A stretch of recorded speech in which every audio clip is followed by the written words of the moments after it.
Yo, balik lagi dengan gue Bayu Tabusala dari Ekonomi Pemalas. Kali ini gue mau bahas soal bukunya lagi gue baca, tapi ini adalah satu buku yang menarik karena direkomendasikan oleh Mark Howard, di mana salah satu investor kawakan yang direkomendasikan oleh Warren Buffett. Jadi bukunya wajib gue baca.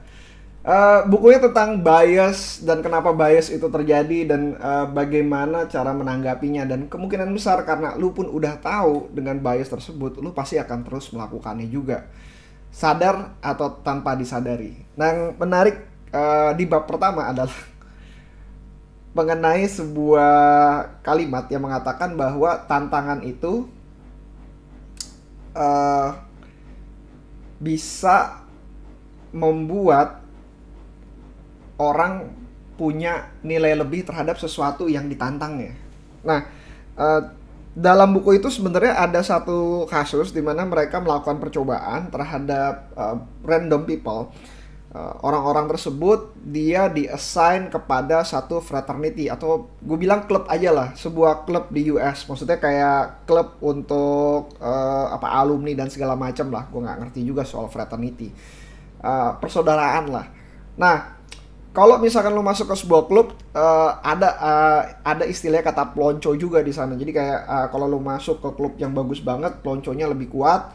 Kalau misalkan klubnya nggak bagus, ya pelonconya lebih lemah. Jadi kalau misalkan kayak klub kayak apa ya? Misalkan contoh kayak seni, mungkin disuruh bikin lukisan. Kalau misalkan lu seneng dengan lukisannya dan segala macam, ya lu masuk lah gitu.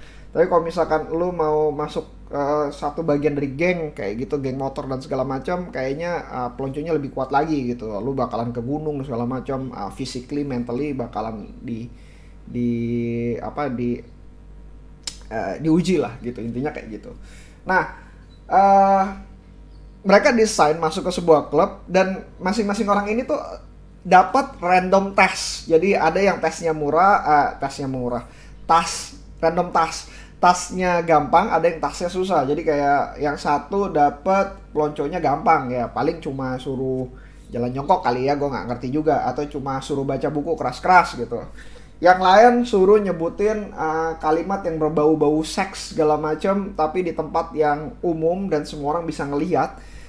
Atau dia bisa suruh baca buku vulgar gitu di tempat yang umum. Nah, itu yang paling menarik. Yang hasilnya dari semua ini adalah orang yang mendapatkan tantangan yang lebih berat dibanding orang yang tidak tertantang itu mempunyai rasa nilai terhadap klub tersebut lebih tinggi dibanding orang-orang yang dapat tesnya gampang gitu. Yang tasnya gampang ya kayak buat mereka kayak klubnya nggak menarik gitu. Klubnya nggak menarik ya, tasnya gampang gitu. Tapi kalau yang dapetin tasnya susah, gila men, gue udah capek-capek masuk kayak gini, tasnya udah gue kerjain susah. Klubnya ternyata menarik juga, isinya orang-orang yang menurut dia tuh happy dan segala macam, dan menyenangkan gitu. Padahal ketika di dalam klubnya tersebut, jadi hasil akhir dari tas tersebut adalah di akhirnya tersebut dikasih video kayak semacam video rekognisi lah mengenai klub tersebut dan apa yang sedang dilakukan oleh klub tersebut. Jadi video tersebut tuh bener-bener super duper boring. Eh, Bahkan kalau misalnya orang yang nggak ngerjain apapun, kayak ya ngapain juga gue tonton gitu. Nah, tapi orang-orang yang mengerjakan task yang mudah tersebut mengatakan bahwa bener-bener film itu boring, tapi yang mengerjakan task yang sulit itu mengatakan bahwa film ini tuh benar-benar menarik. Bahkan ketika di film tersebut, lucunya adalah salah satu anggota klub itu bahkan tidak melakukan apa yang harus dilakukan di klub tersebut. Nah, orang yang pada melakukan di tas muda bilang katanya, gila men, orang goblok ngapain bisa masuk ke dalam klub ini gitu. Tapi orang yang melaksanakan tas tuh apa ya bahasa Indonesia ya, masih tas aja lah. Rintangan yang sulit itu mengatakan bahwa orang tersebut ya dimaafin lah, view-nya juga menarik kok gitu. Walaupun dia nggak baca, dia punya view yang menarik, ya dimaafin lah, walaupun dia nggak baca gitu, atau dia nggak ngerjain tugasnya gitu, tapi it's okay lah. Gue seneng dengan klub ini gitu. Nah, itu merupakan poin yang disampaikan pada bab 1 dari buku Mistake Were Made but not by me. Mistake were made but not by me. Oke. Okay. Dan gue berpikir Bagaimana seandainya kejadian ini terjadi di dunia investasi, di mana ketika lu sudah melakukan due diligence terhadap sebuah company, lu benar-benar mendalami company tersebut, dan lu tiba-tiba karena telah mendalami company tersebut lu jatuh cinta dan lu berinvestasi dengan porsi yang cukup tinggi. Dan ketika porsi yang sudah masuk cukup tinggi tersebut, akhirnya lu merasa punya bonding terhadap company yang lu investasikan.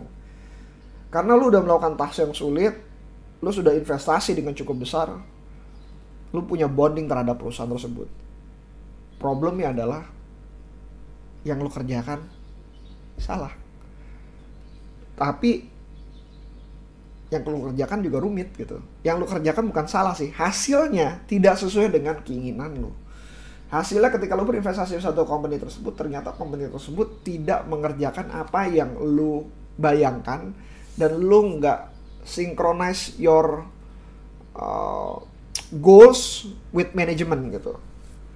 Nah, lu bakalan hold atau enggak sih?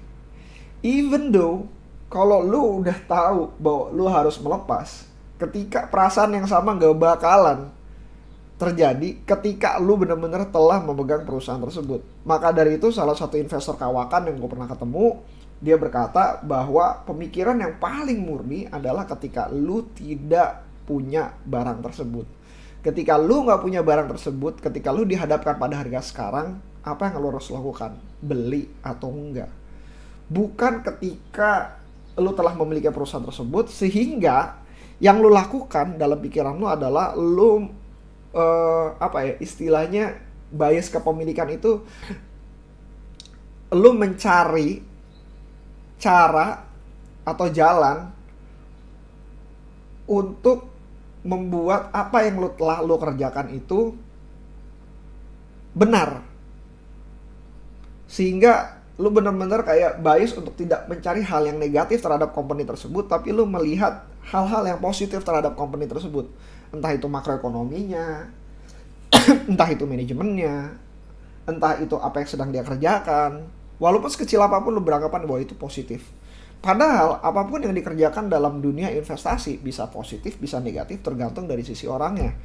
Gue pernah berbicara bahwa ketika gue melakukan valuasi pertama kali di waktu zaman gue kuliah, senior gue mengajarkan bahwa yang namanya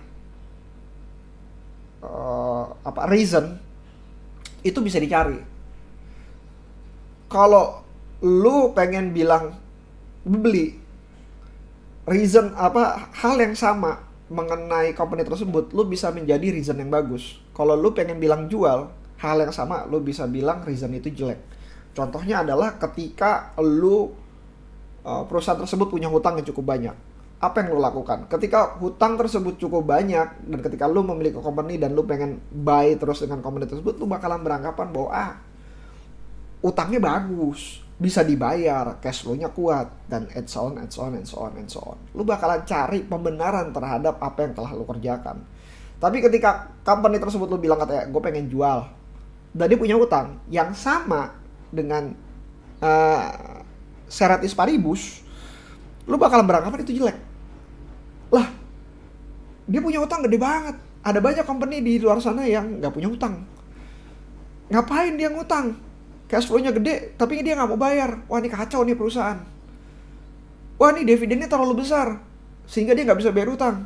Wah, kacau nih. Nanti kedepannya juga kacau dan segala macam. Nah, itu adalah pembenaran-pembenaran yang terjadi ketika lu memegang perusahaan tersebut, atau ketika lu sedang melepas perusahaan tersebut. Itu adalah pembenaran karena lu pengen merasa diri lu enak, nyaman, dan benar. Intinya kayak gitu aja.